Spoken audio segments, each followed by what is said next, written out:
Usifurahi juu yangu, adui yangu, niangukapo nitasimama tena, nikaapo gizani, Bwana atakuwa nuru kwangu.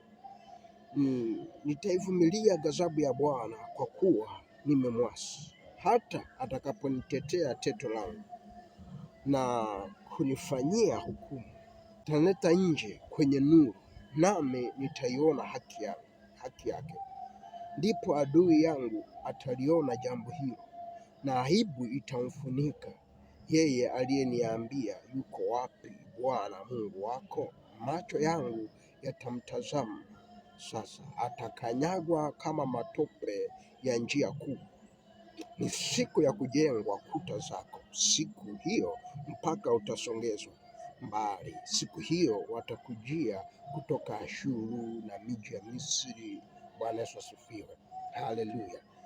Biblia inasema usifurahi juu yangu, wewe adui yangu. Ngoja nikwambie jambo katika maisha yako, usipendelee sana kupambana na adui zako.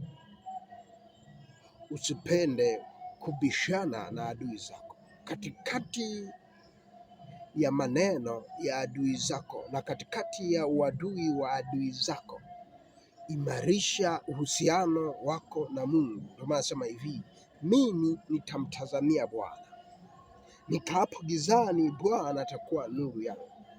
Riba shanda la makasira iwe kwako katika jina la Yesu.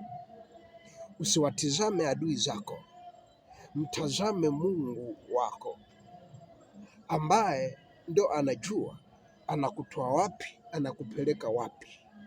Hata ukikaa gizani mwaka wa pili, mwaka wa tatu, usivunjike moyo wako, mtazamie Bwana.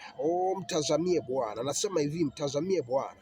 Usibishane na wanaoleta maneno ya uchongezi na uchochezi kwako, bali mtafute Bwana. Ongeza bidii yako kuimarisha uhusiano wako na Mungu, na Mungu atakujilia na kukutoa mahali ulipo na kupeleka mbali. Ataipanua mipaka yako na adui zako atashuhudia jambo hilo katika jina la Yesu Kristo.